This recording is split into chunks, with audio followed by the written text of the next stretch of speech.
ভাগ অঙ্ক করার সময় প্রথমে আমাদেরকে দেখতে হবে ভাজকে কতটি অঙ্ক আছে। এখানে দেখো, এখানে ভাজকে আছে 3টি অঙ্ক।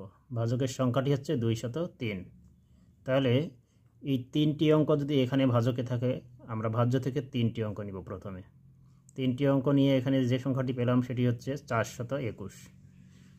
203 421-এর মধ্যে কতবার যায়? এখানে একটু টেকনিক হচ্ছে যে 2 4-এর মধ্যে কতবার যায়? 2 বার। তাহলে 203 421-এর মধ্যে 2 বার যাবে। আমরা 2 বার দিতে পারি। 2 বার দিলে হচ্ছে 2 দিয়ে এটাকে গুণ করতে হবে। 3 দুগুণে 6, 2 0 0, 2 দুগুণে 4।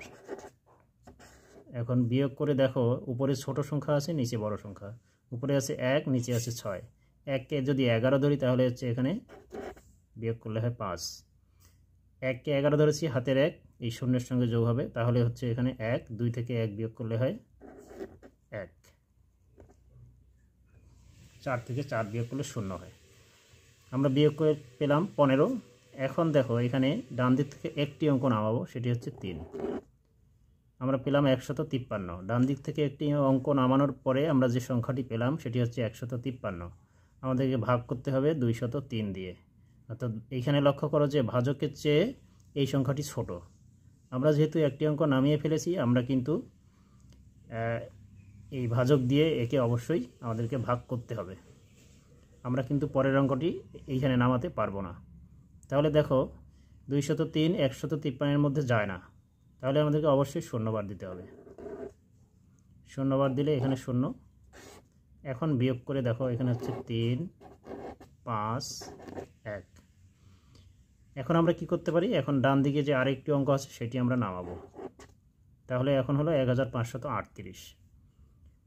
203 1538-এর মধ্যে কতবার যায়? দেখো, 2 15-এর মধ্যে কত? 7 বার যায়।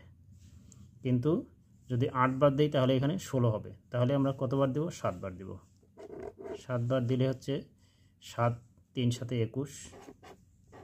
21 একসঙ্গে লিখলাম এই জন্য যে 7 0 0 আর হাতে 2 হচ্ছে 2 এখানে বসবে। এরপরে হচ্ছে 7 দুগুণে 14। বিয়োগ করে হচ্ছে এখানে 7, এখানে 1, এখানেও 1। ডান দিকে আর কোনো অঙ্ক নেই, তাহলে বিয়োগ করে আমরা পেলাম 117। 117 203-এর চেয়ে ছোট। এখন আমরা উত্তর লিখতে পারি। উত্তর হচ্ছে ভাগফল। ভাগফল কত? ভাগফল হচ্ছে 207। এবং যেটি অবশিষ্ট থাকলো সেটিকে আমরা বলবো ভাগ শেষ। ভাগ শেষ হচ্ছে 117।